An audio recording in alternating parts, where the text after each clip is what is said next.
When most people think of the Justice League, they picture the heavy hitters Superman, Batman, Wonder Woman, the serious world saving types.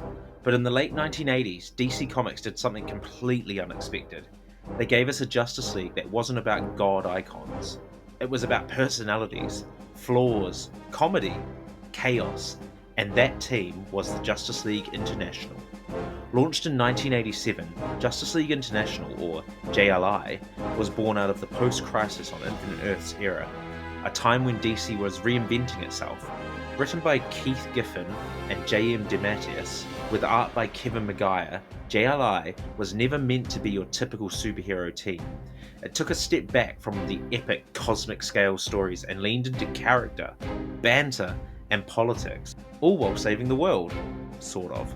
The original lineup included some familiar faces: Batman, Martian Manhunter, and Captain Marvel, aka Shazam. But it also brought about the underdogs and the second stringers like Blue Beetle, Booster Gold, Gardner, Fire, Ice, and Mr. Miracle. Instead of being defined by these powers, those heroes were defined by their personalities. And trust me, there were plenty of personalities to go around.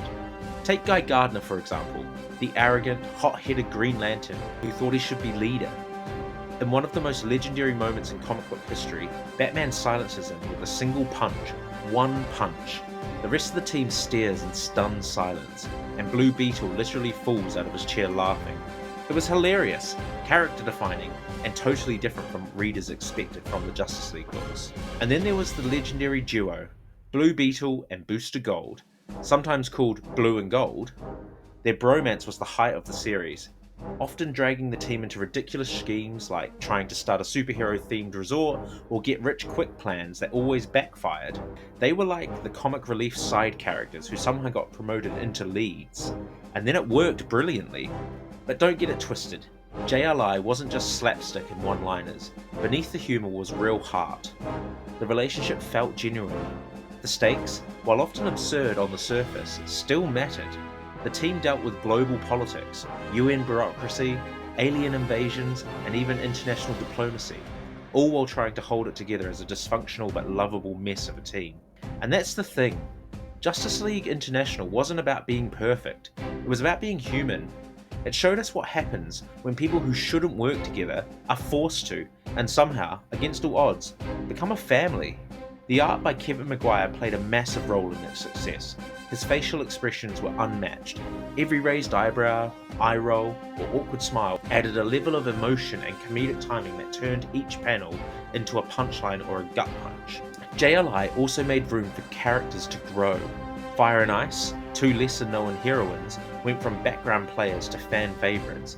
Martian Manhunter got new depth and even a bizarre obsession with Oreos.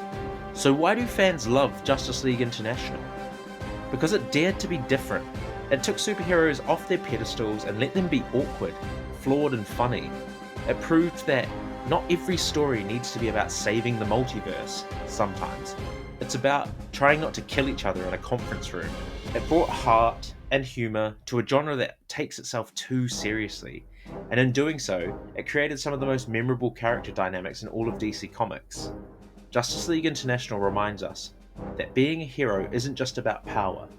It's about connection, humanity, and the ability to laugh, even when everything's falling apart. And if that's not heroic, I don't know what is.